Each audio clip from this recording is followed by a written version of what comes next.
तो चलते हैं बिना देरी के फटाफट बड़ी खबरें आपको बताते हैं आज की, जहां सबसे पहले बताएंगे बांग्लादेश में मोहम्मद यूनुस की ताजपोशी पर पीएम नरेंद्र मोदी ने बधाई संदेश दिया, लेकिन संदेश में हिंदुओं की रक्षा को लेकर बहुत बड़ी बात कह दी पीएम मोदी जी ने। सॉफ्ट तरीके से बांग्लादेश को बता दिया है कि इस समुदाय को कुछ भी नहीं होना चाहिए दोस्तों। तो वहीं आपको बताएंगे कश्मीर मुद्दे पर पाकिस्तान को संयुक्त राष्ट्र से लगा जोर का झटका, यूनाइटेड नेशन ने तीसरे पक्ष की मध्यस्थता को कर दिया है खारिज दोस्तों। तो वहीं बताएंगे ब्रिटेन में मचे घमासान के बीच आखिर प्रधानमंत्री नरेंद्र मोदी जी ने वहां आईएनएस तंवर युद्धपोत क्यों भेज दिया, क्यों लंदन पहुंचा ये समुद्र का शहंशाह। आपको सबसे पहले इसकी बड़ी जानकारी एक्सक्लूसिव खबर बताएंगे। तो वहीं बताएंगे खालिस्तानी आतंकवादी गुरपतवंत सिंह पन्नू के 15 अगस्त पर झंडा न फहराए जाने वाले धमकी के बाद दोस्तों बताएंगे आखिर किसने दे दी है गुरपतवंत सिंह को करारा जवाब। तो वहीं प्रधानमंत्री आवास योजना से जुड़ी सबसे बड़ी खबर किसको मिलने जा रहा है, ये फायदा सारी जानकारियां बताएंगे विस्तार से, बस आप वीडियो के अंत तक आराम से बने रहेगा। और खबरों में आगे बढ़ने से पहले देश भारत का पुरजोर समर्थन करते हैं और निरंतर विकास होते हुए देखना चाहते हैं तो इस वीडियो को लाइक करके, चैनल को सब्सक्राइब करके, बेल आइकन दबा के कमेंट में जय हिंद अवश्य कहिएगा। तो बात करें पहली बड़ी खबर की, जहां बांग्लादेश में मोहम्मद यूनुस की ताजपोशी पर प्रधानमंत्री नरेंद्र मोदी जी का बधाई संदेश, साथ में कहा है उम्मीद करते हैं कि हिंदुओं की रक्षा की जाएगी बांग्लादेश में। बता दें दोस्तों पूरी जानकारी विस्तार से, शेख हसीना के तख्ता पलट के बाद अब बांग्लादेश में हिंसा और उग्र प्रदर्शन थमने लगा है। हिंसा की आग में झुलस रहे बांग्लादेश में अंतरिम सरकार बन चुकी है। गुरुवार को नोबेल पुरस्कार विजेता मोहम्मद यूनुस ने सरकार के प्रमुख के रूप में शपथ ली। यूनुस हसीना सरकार के दौरान जेल में थे, लेकिन उनके देश छोड़कर भाग जाने के बाद वे रिहा किए गए और आंदोलनकारी छात्रों और सेना के समर्थन के बाद अंतरिम सरकार के प्रमुख बन गए हैं। भारतीय प्रधानमंत्री नरेंद्र मोदी जी ने मोहम्मद यूनुस को शुभकामनाएं दी। पीएम मोदी ने यूनुस को संदेश भेजा कि उन्हें उम्मीद है कि बांग्लादेश में हिंदुओं और अन्य अल्पसंख्यक समुदायों की सुरक्षा सुनिश्चित की जाएगी। जी हाँ दोस्तों, ऐसे में औपचारिक रूप से पहली बार प्रधानमंत्री नरेंद्र मोदी जी ने हिंदू और अन्य अल्पसंख्यक समुदाय को लेकर अपनी बात रखी है। जी हाँ दोस्तों, प्रधानमंत्री नरेंद्र मोदी जी ने बृहस्पतिवार को बांग्लादेश में अंतरिम सरकार के प्रमुख के रूप में शपथ लेने वाले मोहम्मद यूनुस को शुभकामनाएं दी और देश में जल्द ही सिचुएशन सामान्य होने तथा हिंदुओं व अन्य अल्पसंख्यक समुदायों की सुरक्षा सुनिश्चित होने की उम्मीद जताई। नोबेल पुरस्कार से सम्मानित यूनुस जो 84 वर्ष के हैं, उन्होंने बांग्लादेश में अंतरिम सरकार के प्रमुख के रूप में शपथ ले ली है। राष्ट्रपति मोहम्मद शहाबुद्दीन ने राष्ट्रपति भवन बंग भवन में आयोजित समारोह में यूनुस को पद की शपथ दिलाई है। ऐसे में दोस्तों पीएम नरेंद्र मोदी जी का यूनुस को बधाई देना और बधाई के साथ साथ अपनी बात रख देना। अगर आप भी मानते हैं कि भारत की कूटनीति यूं ही दुनिया में प्रख्यात नहीं है, भारत की कूटनीति पूरी दुनिया में सबसे बेस्ट है, तो इस वीडियो को लाइक जरूर करिएगा, सामने लाइक का बटन है, और साथ ही साथ थैंक यू मोदी जी कहना मत भूलिएगा, क्योंकि प्रधानमंत्री नरेंद्र मोदी जी ने इस बधाई संदेश में ही बांग्लादेश की नई सरकार को चेता दिया है कि भैया हमारे साथ अगर बेहतर संबंध रखने हैं भारत के साथ, यानी बेहतरीन संबंध स्थापित रखना है और म्यूचुअल फायदा लेना है, तो इन समुदायों की केयर करनी पड़ेगी, इनका ख्याल रखना ही पड़ेगा तुमको। ऐसे में आपकी राय तो बनती है दोस्तों। तो वहीं बता दें, इतना ही नहीं, राहुल गांधी ने भी मोहम्मद यूनुस को बधाई देते हुए जल्द से जल्द शांति और सामान्य स्थिति की मांग कर डाली। जी हाँ, कांग्रेसी अध्यक्ष मल्लिकार्जुन खड़गे और लोकसभा में नेता प्रतिपक्ष राहुल गांधी ने मोहम्मद यूनुस के बांग्लादेश की अंतरिम सरकार के प्रमुख के रूप में शपथ लेने के बाद बृहस्पतिवार को उन्हें बधाई दी और कहा कि शीघ्र ही शांति और सामान्य स्थिति की बहाली समय की मांग है। नोबेल पुरस्कार से सम्मानित मोहम्मद यूनुस को लेकर राहुल गांधी ने कहा कि हमें पूरी उम्मीद है कि हमारे पड़ोसी बांग्लादेश, जिसके साथ हम भारतीयों का ऐतिहासिक रिश्ता है, मैं सामान्य स्थिति और शांति लौटने की कामना करता हूं। हम सभी अल्पसंख्यकों सहित सभी बांग्लादेशी लोगों की सुरक्षा के लिए प्रार्थना करते हैं, ये कहना है दोस्तों राहुल गांधी का। तो वहीं बता दें, पाकिस्तान को लगा तगड़ा झटका यूनाइटेड नेशन में। यूनाइटेड नेशन ने तीसरे पक्ष की मध्यस्थता को कर दिया खारिज। कश्मीर मुद्दे पर पाकिस्तान को दे दिया तगड़ा वाला झटका। जी हां, पाकिस्तान ने हर बार की तरह कश्मीर मुद्दा उठाया था, मगर संयुक्त राष्ट्र ने तीसरे पक्ष की मध्यस्थता को खारिज कर दिया है। इससे पाकिस्तान को जोरदार तमाचा लगा है। कहते हैं ना कि खड़े खड़े तमाचा मार दिया, वही हालत दोस्तों पाकिस्तान की यूनाइटेड नेशन ने कर दी। यूनाइटेड नेशन प्रमुख एंटोनियो गुटेरेस के एक प्रवक्ता ने भारत और पाकिस्तान के बीच 1972 में हुए शिमला समझौते का जिक्र किया, जिसमें किसी भी तीसरे पक्ष की मध्यस्थता को खारिज किया गया है। महासचिव के उप प्रवक्ता फरहान हक ने बुधवार को यहाँ दैनिक संवाददाता सम्मेलन में कहा कि कश्मीर पर हमारे रुख में कोई बदलाव नहीं आया है। उन्होंने कहा है कि कश्मीर मुद्दे का अंतिम समाधान संयुक्त राष्ट्र चार्टर के तहत शांतिपूर्ण तरीकों से और मानवाधिकारों का पूर्ण सम्मान करते हुए किया जाना चाहिए। जी हाँ, भारत पाकिस्तान से कहता रहा कहा है कि केंद्र शासित प्रदेश जम्मू कश्मीर और लद्दाख देश का अभिन्न अंग थे और हमेशा रहेंगे। भारत द्वारा 5 अगस्त 2019 को संविधान के अनुच्छेद 370 को निरस्त कर जम्मू कश्मीर का विशेष दर्जा समाप्त किए जाने और राज्य को 2 केंद्र शासित प्रदेशों में विभाजित किए जाने के बाद दोनों देशों के बीच संबंध और ज्यादा खराब हो गए थे दोस्तों। तो वहीं आपको बता दें, आखिर ब्रिटेन में मचे घमासान के बीच प्रधानमंत्री मोदी जी ने INS तबर को लंदन क्यों भेजा, आपको बता दें। ब्रिटेन में चल रहे भारी विरोध प्रदर्शन और घमासान के बीच भारतीय नौसेना का युद्धपोत INS तबर लंदन पहुंच गया है। प्रधानमंत्री नरेंद्र मोदी जी के निर्देश पर यह युद्धपोत ब्रिटेन पहुंचा है, जहां टेम्स नदी में इसके चालक दलों का स्वागत किया गया। आपको बता दें कि भारतीय समुदाय के कई सदस्य INS तबर का स्वागत करने के लिए टेम्स नदी के तट पर एकत्र हुए और ब्रिटेन की अपनी 4 दिवसीय यात्रा पर रवाना। इस युद्धपोत को गुजरने देने के लिए प्रतिष्ठित टावर ब्रिज के गतिशील लीवर के उठाए जाने का भव्य दृश्य को देखा। भारतीय सेना और रॉयल नेवी के बीच पेशेवर सहभागिता की सुनियोजित श्रृंखला के तहत INS तबर बुधवार को HMS बेलफास्ट यानी कि द्वितीय विश्व युद्ध का युद्धपोत जो अब टेम्स पर इंपीरियल वॉर म्यूजियम द्वारा संचालित है उसके पास पहुंचा। INS तबर रशिया में भारतीय नौसेना के लिए बनाया गया कि स्टील्थ युद्धपोत है, जिसकी कमान कैप्टन MR हरीश के पास है और इसमें लगभग 280 कर्मी हैं। तो दोस्तों वहीं आपको बता दें, पाकिस्तानी सेना प्रमुख की आवाम को धमकी, कहा बांग्लादेश जैसी अराजकता पैदा की तो अल्लाह कसम उसके सामने हम खड़े होंगे। आपको बता दें आखिर क्यों अपने ही आवाम को धमकी दे दिया है जनरल मुनीर ने। दरअसल पाकिस्तान के सेना प्रमुख जनरल असीम मुनीर ने नकदी की कमी से जूझ रहे देश में अराजकता पैदा करने के प्रयासों के खिलाफ कड़ी चेतावनी दी है। उन्होंने कहा है कि पाकिस्तान के सशस्त्र बल अराजकता पैदा करने वाले किसी भी कदम को विफल कर देंगे और राष्ट्रीय अखंडता की रक्षा करेंगे। उनका ये बयान सोशल मीडिया पर कई चिढ़ाने वाले कमेंट्स के बाद आया है, जिसमें पाकिस्तान के हालात की तुलना बांग्लादेश से की गई है। बांग्लादेश में एक हिंसक विद्रोह ने 15 साल से सत्ता पर काबिज शेख हसीना सरकार को उखाड़ फेंका, जिन्होंने इसी साल जनवरी में चुनावों में भारी जीत दर्ज की थी। जनरल मुनीर ने कहा कि अगर कोई पाकिस्तान में अराजकता पैदा करने की कोशिश करता है तो अल्लाह की कसम हम उनके सामने खड़े होंगे। दुनिया की कोई भी ताकत पाकिस्तान को नुकसान नहीं पहुंचा सकती, क्योंकि ये देश लंबे समय तक चलने के लिए बना है। इस्लामाबाद में इस्लामी मौलवियों के एक सम्मेलन को संबोधित करते हुए सेना प्रमुख ने देश में शांति और स्थिरता बनाए रखने के लिए सेना के समर्पण को दोहराया है, यानी कि खुद के देश में शांति चाहता है मुनीर, लेकिन भारत जैसे देश को अशांत करने के लिए 2400 घंटे तत्पर रहता है। बहरहाल इस पर आपकी राय तो बनती है दोस्तों, लेकिन जिस प्रकार से उनकी हरकतें हैं दोस्तों, क्या लगता है आपको, क्या लंबे समय तक चलेगा पाकिस्तान या बीच में इसकी नैया डूब जाएगी? बताइएगा जरूर। लेकिन वहीं आपको बता दें बड़ी खबर, बांग्लादेश में वापसी करेंगी शेख हसीना, बेटे ने किया बड़ा ऐलान, कहा पाकिस्तानी ISI फैला रही है हिंसा। जी हां, प्रधानमंत्री पद से इस्तीफा देकर बांग्लादेश से भारत पहुंची शेख हसीना के बेटे सजीब वाजेद जॉय ने कहा कि बांग्लादेश में लोकतंत्र बहाल होते ही उनकी मां अपने देश लौटेंगी। उन्होंने कहा कि उनके देश में अशांति फैलाने में पाकिस्तान की खुफिया एजेंसी ISI का हाथ है। जॉय ने कहा है कि हालांकि 76 वर्षीय हसीना निश्चित रूप से बांग्लादेश लौटेंगे, लेकिन अभी ये तय नहीं है कि वो सेवानिवृत्त नेता के रूप में लौटेंगी या फिर सक्रिय नेता के रूप में लौटेंगी। उन्होंने ये भी कहा है कि शेख मुजीब परिवार के सदस्य ना तो अपने लोगों को छोड़ेंगे और ना ही संकटग्रस्त अवामी लीग को बेसहारा छोड़ेंगे। जी हाँ, तो वहीं दोस्तों हसीना के इस बेटे ने PM नरेंद्र मोदी जी को शुक्रिया अदा किया है। जॉय ने अपनी मां की सुरक्षा के लिए प्रधानमंत्री नरेंद्र मोदी जी और उनकी सरकार के प्रति आभार व्यक्त किया तथा भारत से अंतर्राष्ट्रीय रॉय बनाने में मदद करने और बांग्लादेश में लोकतंत्र की बहाली के लिए दबाव बनाने की अपील की। उन्होंने कहा, हाँ ये सच है कि मैंने कहा था कि वो बांग्लादेश नहीं लौटेंगी, लेकिन देश भर में हमारे नेताओं और पार्टी कार्यकर्ताओं पर लगातार हमलों के बाद पिछले 2 दिन में बहुत कुछ बदल गया है। अपने लोगों को सुरक्षित रखने के लिए हमें जो भी करना होगा वो करने जा रहे हैं, हम उन्हें अकेला नहीं छोड़ेंगे। तो दोस्तों वहीं आपको बता दें, गुरुपतवंत सिंह पन्नू पर फिर बरसे पूर्व सरपंच मीका गिल, कहा भारत का झंडा लहराने से कोई रोक नहीं सकता। जी हां, पूर्व सरपंच मीका गिल ने एक बार फिर खालिस्तानी आतंकी गुरुपतवंत सिंह पन्नू पर निशाना साधा। मीका गिल ने कहा कि अपनी आदत से मजबूर गुरुपतवंत सिंह पन्नू ने 2 अलग अलग वीडियो जारी करके भारत को धमकी दी है। उसने कहा है कि जो हाल बांग्लादेश का हुआ है, वहां की सरकार का हुआ है, प्रधानमंत्री शेख हसीना का हुआ है, ये तख्ता पलट इसलिए हुआ है क्योंकि अमेरिका की बात नहीं मानी। आतंकी गुरुपतवंत सिंह पन्नू ने कहा कि भारत ने अमेरिका की बात नहीं मानी तो उसका भी बांग्लादेश जैसा ही हाल होगा। गिल ने कहा कि एक दूसरे वीडियो में आतंकी पन्नू ने धमकी दी है कि कनाडा का जनरल काउंसिल का दफ्तर है, उसे बंद कर देना चाहिए, वहां 15 अगस्त पर कोई झंडा नहीं लहराया जाएगा। गिल ने पन्नू पर निशाना साधते हुए कहा है कि जो गजनी की औलादें, गुरुपतवंत सिंह पन्नू बोलने से पहले कम से कम 1000 बार सोचना चाहिए। जिस तरीके का तेरा दिमाग है कम से कम 1000 बार तुझे सोचना चाहिए। पन्नू कौन से तिरंगे की बात करता है, कौन सी धरती की बात करता है? पन्नू ने भारत में ही जन्म लिया है, भारत की मिट्टी में ही बड़ा हुआ है, भारत की ही मिट्टी में खेला है, यहीं पर जवान हुआ है। आज पन्नू दूसरे देश में जाकर ISI के टुकड़ों पर पलने वाला भारत के बारे में बात कर रहा है। पन्नू की औकात बस इतनी ही है, जब देखो पन्नू कोई ना कोई नया ड्रामा शुरू कर देता है। गिल ने कहा कि पन्नू अभी 15 अगस्त है, फिर 26 जनवरी पर किसी ने झंडा लहराया तो नतीजा भुगतने के लिए तैयार रहना। पन्नू हर तीसरे दिन जो बकवास करता है। पूर्व सरपंच ने आगे कहा कि पन्नू पंजाब के बच्चों से अमेरिका में असाइलम के नाम पर 25-25 हजार डॉलर ले लेता है और उनकी पैरवी भी नहीं करता और उनको खालिस्तान और रेफरेंडम की टी शर्ट पहनाकर अमेरिका कनाडा में शो पीस बनाकर सड़कों पर खड़ा कर देता है। पन्नू अपने बच्चे क्या मर गए हैं तेरे? पन्नू के बच्चे नहीं है क्या? पंजाब के युवाओं को बरगलाने का काम कर रहा है। यानी कि दोस्तों बड़े ही बेहतरीन तरीके से मीका गिल ने इस आतंकी पन्नू को करारा जवाब दिया है, जो भारत का झंडा फहराने पर चेतावनी दे रहा था। तो वहीं आपको बता दे दोस्तों, लाल किले पर स्वतंत्रता दिवस की तैयारियां जोरों पर है। तैयार हो रहा है विशेष मंच। बता दें, देश की राजधानी दिल्ली में स्वतंत्रता दिवस की तैयारियां जोरों पर हैं। स्वतंत्रता दिवस के मद्देनजर लाल किले की सुरक्षा व्यवस्था सख्त कर दी गई है। स्वतंत्रता दिवस के मौके पर लाल किले पर झंडारोहण के लिए विशेष मंच तैयार किया जा रहा है। इस मंच से प्रधानमंत्री नरेंद्र मोदी देश को संबोधित करेंगे और राष्ट्रीय ध्वज फहराएंगे। तैयारियों के तहत लाल किले को सजाया जा रहा है और सुरक्षा व्यवस्था सख्त कर दी गई है। स्वतंत्रता दिवस पर देश भर से लोग लाल किले पहुंचेंगे और झंडारोहण समारोह में भाग लेंगे। जी हाँ, ऐसे में एडवांस में हम आप सभी को इंडिपेंडेंस डे की बहुत बहुत शुभकामनाएं देते हैं। तो वहीं आपको बता दें, लेबनान और ईरान में 13,000 से ज्यादा भारतीय जी हाँ इजराइल के निशाने पर है दोनों देश। भारत ने अब कर दी है खास अपील। जी हाँ, भारत ने बृहस्पतिवार को कहा है कि पश्चिम एशिया की स्थिति उसके लिए अत्यधिक चिंताजनक है। भारत ने तेहरान में हमास नेता इस्माइल हनिया के मारे जाने पर इजराइल पर ईरान के जवाबी हमले की आशंकाओं के बीच संयम बरतने का आह्वान किया है। पिछले सप्ताह हनिया के मारे जाने के बाद से पश्चिम एशिया में तनाव बढ़ रहा है। ईरान ने हत्या के लिए इजराइल को दोषी ठहराया है और सही समय पर इसका जवाब देने का संकल्प लिया है। इस बात को लेकर चिंताएं हैं कि लेबनान में स्थित आतंकी समूह हिजबुल्लाह, जिसे ईरान द्वारा समर्थित माना जाता है, अब उसे भी प्रतिशोध की कार्रवाई में भूमिका निभा सकता है। विदेश मंत्रालय के प्रवक्ता रणधीर जायसवाल ने कहा कि पश्चिम एशिया की स्थिति हमारे लिए अत्यधिक चिंता का विषय है। लेबनान में लगभग 3,000 भारतीय नागरिक हैं। ईरान में 10,000 लोग हैं। उन्होंने अपनी साप्ताहिक प्रेस वार्ता में कहा, वहां हमारे दूतावासों ने परामर्श जारी करके लोगों को सतर्क रहने के लिए कहा है। तो दोस्तों वही बता दें, ईरान इजराइल की जंग की आहट के बीच अमेरिका ने बड़ी तैयारी कर ली है। लड़ाकू विमान को तैनात कर दिया है। जी हाँ, बता दें, ईरान इजराइल के बीच जंग की बहुत बड़ी आहट निकलकर सामने आ रही है, जिसके बाद दुनिया की नजर ईरान इजराइल के बीच युद्ध को लेकर है। मिडिल ईस्ट में हालात बहुत ज्यादा सेंसिटिव, बहुत ज्यादा नाजुक, सॉफ्ट बताए जा रहे हैं। उधर अमेरिका भी अपनी तैयारी करता नजर आ रहा है। अमेरिकी वायुसेना के F-22 रैप्टर विमान अमेरिकी सेंट्रल कमांड के जिम्मेदारी वाले क्षेत्र में पहुंचे हैं। अमेरिका का ये प्लान ईरान या उसके सहयोगियों द्वारा क्षेत्रीय स्तर पर तनाव बढ़ाने की संभावना को कम करने के लिए क्षेत्र में अमेरिकी सैन्य स्थिति में बदलाव का हिस्सा माना जा रहा है। अमेरिका मध्य पूर्व में लड़ाकू विमानों और अन्य साधनों को तैनात कर रहा है। ऐसा इसलिए क्योंकि इजराइल पर ईरान और हिजबुल्लाह के संभावित हमले के कारण तनाव बहुत अधिक है। दावा यह भी किया जा रहा है कि अमेरिका ने भी इस जंग के लिए पूरी तैयारियां कर ली हैं। तो वहीं बता दें, न्यूजीलैंड में राष्ट्रपति मुर्मू जी का हुआ है शाही स्वागत। गवर्नर जनरल डेम व उप प्रधानमंत्री के साथ की मुलाकात। जी हाँ, राष्ट्रपति द्रौपदी मुर्मू जी ने देशों की यात्रा के दूसरे चरण के तहत बुधवार को न्यूजीलैंड पहुंची। यहाँ पहुंचने पर उनका शाही स्वागत किया गया व सलामी गारद दिया गया। इससे पहले राष्ट्रपति मुर्मू जी ने वेलिंगटन रेलवे स्टेशन पर महात्मा गांधी की प्रतिमा पर पुष्पांजलि अर्पित की और उन्होंने बृहस्पतिवार को न्यूजीलैंड की गवर्नर जनरल डेम सिंडी कीरो और उप प्रधानमंत्री विस्टन पीटर्स से मुलाकात करके मैत्रीपूर्ण द्विपक्षीय संबंधों और विभिन्न क्षेत्रों में सहयोग बढ़ाने के तरीकों पर चर्चा की। जी हाँ दोस्तों, राष्ट्रपति कार्यालय ने सोशल मीडिया मंच एक्स पर एक पोस्ट में कहा कि राष्ट्रपति द्रौपदी मुर्मू जी ने न्यूजीलैंड की गवर्नर जनरल डेम सिंडी कीरो से मुलाकात की। दोनों नेताओं ने भारत और न्यूजीलैंड के बीच मैत्रीपूर्ण संबंधों की सराहना की और विभिन्न क्षेत्रों में सहयोग पर चर्चा की। तो वहीं बता दें, डूबता ही जा रहा है पाकिस्तान। 2 साल के अंदर 9 बड़ी कंपनियों ने समेट लिया बोरियां बिस्तर। जी हां, पाकिस्तान की अर्थव्यवस्था चरमरा गई है। देश पर विदेशी कर्ज का बोझ बढ़ता ही जा रहा है। वहीं इस बीच पाकिस्तान को एक बड़ा और तगड़ा झटका लगा है। बीते 2 सालों में पाकिस्तान से 9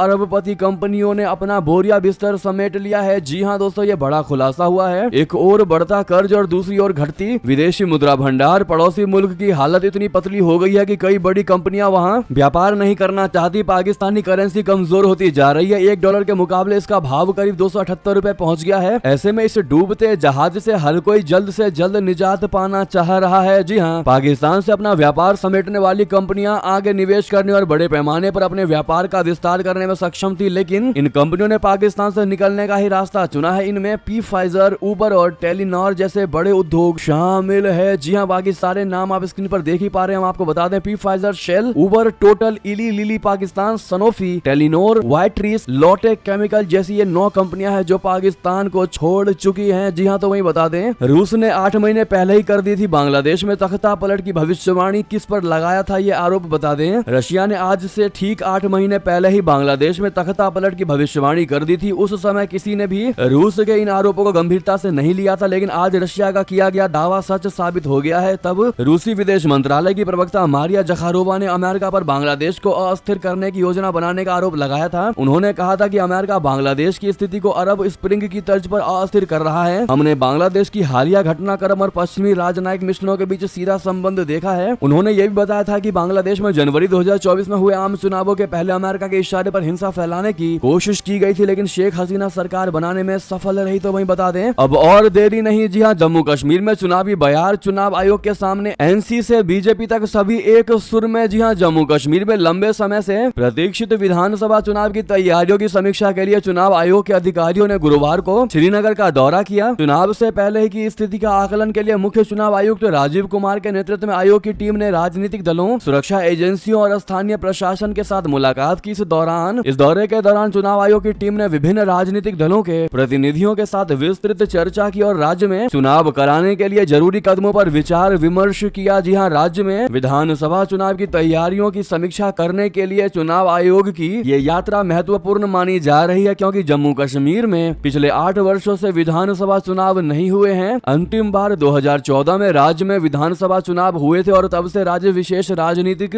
और प्रशासनिक परिस्थितियों से गुजर रहा है। संविधान के अनुच्छेद 370 को रद्द करने के बाद राज्य में पहली बार चुनाव होने जा रहे हैं, इसीलिए ये यात्रा और भी ज्यादा अहम हो जाती है। तो वही बता दें, प्रधानमंत्री नरेंद्र मोदी जी 10 अगस्त को जाएंगे वायनाड, भूस्खलन प्रभावित इलाकों का करेंगे दौरा। जी हाँ, पीएम नरेंद्र मोदी जी 10 अगस्त को केरल में वायनाड के दौरे पर जाएंगे। केरल के मुख्यमंत्री पिनराई विजयन ने बृहस्पतिवार को कहा है कि प्रधानमंत्री नरेंद्र मोदी जी 10 अगस्त को वायनाड के भूस्खलन प्रभावित इलाकों का दौरा करेंगे और उम्मीद जताई है कि प्रधानमंत्री आपदा पीड़ितों के पुनर्वास के लिए केंद्रीय सहायता प्रदान करने के संबंध में सकारात्मक रुख अपनाएंगे। विजयन ने ये एक संवाददाता सम्मेलन में कहा है कि मोदी जी की शनिवार को वायनाड की यात्रा भूस्खलन को राष्ट्रीय या गंभीर आपदा घोषित करने के राज्य सरकार के अनुरोध के बीच हो रही है। उन्होंने कहा है कि राज्य के अनुरोध के बाद गृह मंत्रालय ने आपदा की गंभीरता की जांच करने और इस संबंध में एक रिपोर्ट प्रस्तुत करने के लिए 9 सदस्यीय समिति नियुक्त की है। तो वहीं बता दें, पेरिस में चक दे इंडिया हॉकी में स्पेन को हराकर जीता मेडल। पीएम मोदी ने कहा, याद रखेंगी पीढ़ियां। जी हां, भारतीय हॉकी टीम ने पेरिस ओलंपिक में इतिहास रच दिया है। भारत ने स्पेन को 2-1 से हराकर पेरिस ओलंपिक में कांस्य पदक जीत लिया है। भारत ने 50 साल बाद ओलंपिक में भारत ने लगातार दूसरी बार पदक जीता। इसके साथ ही ओलंपिक में 8 बार की चैंपियन भारतीय हॉकी टीम का ये 13वां पदक है। भारत के लिए कप्तान हरमनप्रीत सिंह ने 30वें और 33वें मिनट में गोल दागा। वहीं स्पेन के लिए मार्क मिरालेस ने 18वें मिनट में गोल किया। इस जीत के साथ ही भारतीय हॉकी टीम हॉकी का अनुभवी गोलकीपर PR श्रीजेश ने अंतर्राष्ट्रीय हॉकी का अलविदा कह दिया। जी हाँ दोस्तों, ऐसे में भारतीय हॉकी टीम की इस शानदार जीत पर पीएम नरेंद्र मोदी ने बधाई दी है। उन्होंने ट्वीट करके कहा कि एक उपलब्धि जिसे आने वाली पीढ़ियां याद रखेंगी। भारतीय हॉकी टीम ने ओलंपिक में चमकाया, कांस्य पदक जीता। ये और भी खास है क्योंकि ये ओलंपिक में उनका लगातार दूसरा पदक है। उनकी सफलता कौशल, दृढ़ता और टीम भावना की जीत है। उन्होंने अत्यधिक धैर्य और लचीलापन दिखाया। खिलाड़ियों को बधाई। हर भारतीय का हॉकी से भावनात्मक जुड़ाव है और ये उपलब्धि इस खेल को हमारे देश के युवाओं के बीच और भी ज्यादा लोकप्रिय बनाएंगी। तो वहीं बता दें, शंकराचार्य स्वामी अविमुक्तेश्वरानंद का ये कहते हुए वीडियो हुआ वायरल। कहने लगे, सरकार के अंधभक्त बने रहोगे तो नहीं चलेगा। बता दें क्यों इन्होंने ऐसा कहा। दरअसल उत्तराखंड के जोशीमठ स्थित ज्योतिर्मठ के शंकराचार्य स्वामी अविमुक्तेश्वरानंद का एक नया वीडियो सोशल मीडिया पर वायरल हो रहा है। इसमें वो लोगों से सरकार बनने के बाद उसके आलोचक बनने के लिए कह रहे हैं। साथ ही ये भी बोल रहे हैं कि यदि आप उस अंधभक्त बने रहेंगे तो नहीं चलेगा। स्वामी अविमुक्तेश्वरानंद इस साल की शुरुआत में अयोध्या में राम मंदिर की प्राण प्रतिष्ठा के समारोह के समय से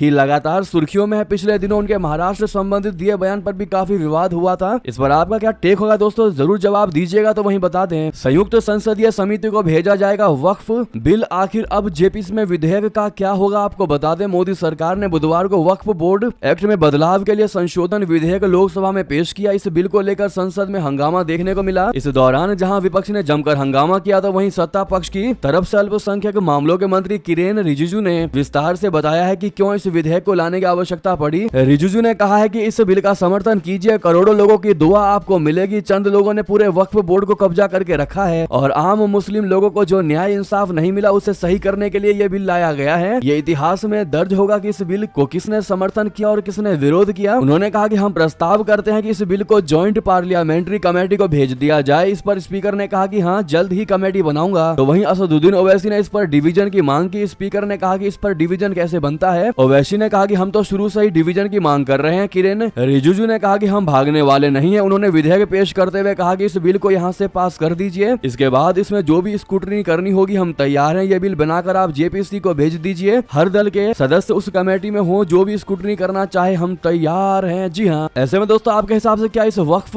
बोर्ड में जो बदलाव की मांग उठ रही है क्या सही है या गलत, बताना मत भूलिएगा। आपकी क्या राय है इस पर। तो वहीं कांग्रेस पर भड़क गई विनेश फोगाट की बहन बबीता। कहा इन लोगों ने आपदा में अवसर ढूंढ लिया है। जी हाँ, भारत की दिग्गज महिला पहलवान विनेश फोगाट को ओलंपिक के गोल्ड मेडल मुकाबले में बुधवार को करारा झटका लगा था। उन्हें महज 100 ग्राम वजन अधिक होने के चलते बाहर कर दिया गया था। इसको लेकर तरह तरह के दावे भी शुरू हो गए थे और राजनीतिक आरोपों का दौर भी चला। एक तरफ कांग्रेस, आम आदमी पार्टी जैसे दलों ने इसे साजिश करार दिया, तो वहीं भाजपा ने इस पर दुख जताया। अब इस पर बबीता फोगाट ने एक्स पर लिखा कि आपदा में राजनीतिक अवसर ढूंढना कोई कांग्रेस से सीखे। एक और देश व विनेश फोगाट ओलंपिक में अयोग्य घोषित होने के सदमे से उभर नहीं पा रहे हैं। तो वहीं दूसरी ओर दीपेंद्र जी, आप और आपके पिताजी ने विनेश की हार के ऊपर राजनीति करना शुरू कर दिया है। तो वहीं दोस्तों, क्या आपको नहीं लगता कि विपक्षी खाली अवसर ढूंढते हैं कि कैसे भारतीय जनता पार्टी को बदनाम किया जाए या फिर मोदी सरकार को बदनाम किया जाए। तो वहीं बता दें, नीतीश सरकार का सबसे बड़ा फैसला, सड़क दुर्घटना में घायलों के मददगार को अब मिलेंगे 10,000 रुपए। जी हाँ, सड़क दुर्घटना में घायल को बचाने वाले के लिए बिहार सरकार ने पूर्व से तय प्रोत्साहन राशि 5,000 से बढ़ाकर 10,000 रुपए कर दिया है। बिहार सरकार की परिवहन मंत्री शीला मंडल ने गुरुवार को कहा है कि एक्सीडेंट होने पर शुरुआती दौर का 1 घंटा का समय बहुत सीरियस होता है। ऐसे में उसे तुरंत अस्पताल लेकर जाया जाता है तो उसकी जान बच जाती है। इसको लेकर केंद्र सरकार की पहले से चली आ रही योजना में तुरंत घायल को अस्पताल पहुंचने वाले को 5,000 रुपए दिया जाता रहा है, लेकिन अब बिहार सरकार ने उसे दुगना करके 10,000 प्रोत्साहन कर दिया है। जी हाँ, तो वहीं घर बनाने वालों के लिए खजाना खोलेगी मोदी सरकार, अब पहले से ज्यादा मिलेगी ब्याज सब्सिडी। जी हाँ, अगर आप भी दिल्ली, एनसीआर या फिर किसी दूसरे शहर में घर लेने या बनाने का प्लान कर रहे हैं तो ये खबर आपको खुशी कर देगी। जी हाँ, केंद्र की मोदी सरकार प्रधानमंत्री आवास योजना शहरी यानी PMAY का दायरा बढ़ाने जा रही है। योजना के दूसरे चरण को लेकर सरकार की तरफ से बजट में ऐलान किया गया था। अब शहरों में मिडिल इनकम क्लास यानी मिग के लिए इनकम स्लैब और आर्थिक कमजोर EWS के लिए केंद्र सरकार की तरफ से दी जाने वाली सहायता बढ़ाई जाएगी। दोस्तों, दैनिक भास्कर में प्रकाशित खबर के अनुसार इसके लिए नई गाइडलाइन का कैबिनेट नोट तैयार है। इस नोट को अगस्त महीने में ही केंद्रीय कैबिनेट की मीटिंग में रखने की तैयारी है। अभी EWS कैटेगरी में आने वाले परिवारों को घर बनाने के लिए सरकार की तरफ से 1.5 लाख रुपए की आर्थिक मदद दी जाती है। इस पूरे मामले से जुड़े अधिकारियों की तरफ से बताया गया है कि कैबिनेट की तरफ से मंजूरी मिलने के बाद PMAY 2.0 को नई गाइडलाइन के साथ अगस्त के महीने में ही लागू किया जा सकता है। जी हाँ, बहरहाल पूरी जानकारी आप दोस्तों स्क्रीन पर देख ही पा रहे होंगे जो हमने आपको बताने की कोशिश किया। तो वहीं दोस्तों, अगर आप कहेंगे तो हम इससे जुड़ी पूरी डेडिकेटेड वीडियो आपको बना के देंगे कि कैसे आप इस योजना का लाभ उठा सकते हैं। बहरहाल ये थी अभी की सारी बड़ी खबरें। आपको हमारी खबर कैसी लगी, आशा करता हूँ बहुत अच्छी लगी होगी। थोड़ी भी अच्छी लगी है तो वीडियो को लाइक करके, चैनल को सब्सक्राइब करके, बेल आइकन दबा के कमेंट में जय हिंद अवश्य कहिएगा। मिलता है अगली बड़ी खबर में। यहाँ तक बने रहने के लिए आप सभी का बहुत बहुत धन्यवाद और वीडियो को शेयर करना मत भूलिएगा। जय हिंद।